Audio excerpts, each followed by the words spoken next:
sometimes things are agitating. That's especially true when etching PCBs. PCBs can be etched by taking a copper blank and masking off the copper traces you don't want dissolved. The remaining exposed copper is then removed by an etching liquid. Agitating or moving the etching liquid speeds up the process significantly and creates a more even finish over the whole board. Doing this by hand, however, is kind of a pain in the ass. Agitators are very simple devices, and there are many designs around the internet, but I felt like taking a crack at my own. My design is mostly 3D printed with a few bits of other hardware. I begin by preparing the main form for the concrete, and yes, you heard right, concrete.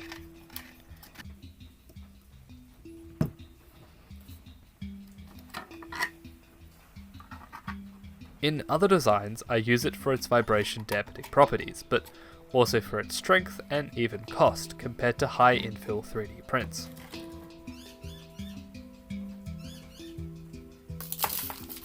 Here, you could skip this step entirely, but I still like adding it as it gives the tool a more premium feel and keeps it from sliding and vibrating, which makes the tool look much better on camera. This was an especially easy form to fill. I use a palm sander to get it almost level, and then leave it to set for a day. In the meanwhile, we can start on the table. I like coupling nuts because they let me print a part like this in an easy orientation without losing any of its strength.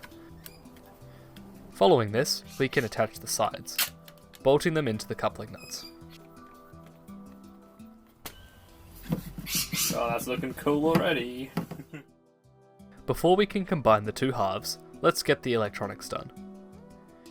Take a MG995 servo and cut the wires down to a few centimeters long. Strip and tin these, and then prepare to solder it to an Arduino Nano. Ground, 5 volts and a digital pin of your choosing. Taking the electronics box, we install 2 threaded inserts. This is then fitted into the base and secured with 4 bolts, 2 80mm and 2 16mm.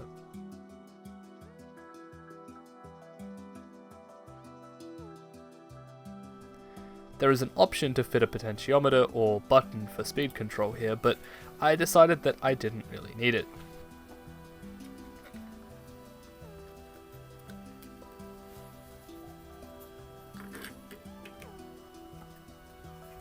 These bushings come in a kit with the servo, and should increase the lifespan of the arm linkage.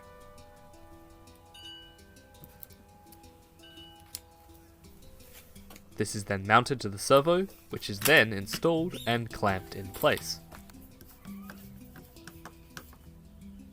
Here, I'm mounting the other pivot for the arm. With that done, we can combine the two halves with some threaded rods, nuts, bearings, and spacers.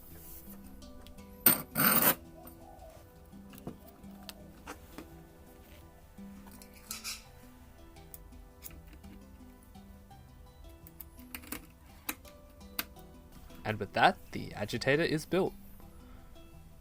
I might regret this, but it feels incomplete.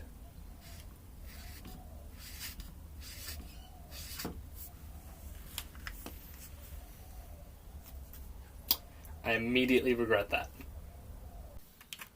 The program for the Arduino is incredibly simple. No, like really, it's just the sweep example with the arc reduced. Elastic is used to secure a container of choice in place.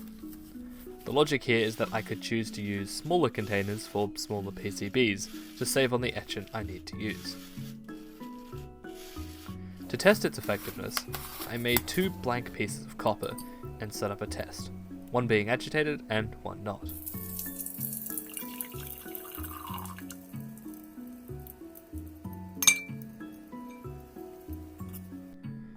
The time-lapse speaks for itself.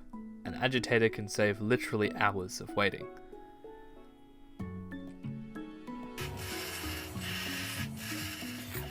So I stopped this before it was done because I'm an idiot. But I think you can see the results are pretty clear as to just how an agitator helps and the type of effect that it has, given that these were in for the same amount of time. Definitely not the most exciting thing I've made, and probably a bit more complicated than it needed to be, but I kinda hope I'll never have to make one again because of it. I've made one PCB with it so far, and it worked well. Parts are in the description. Thank you to my patrons, and to you, as always, for watching.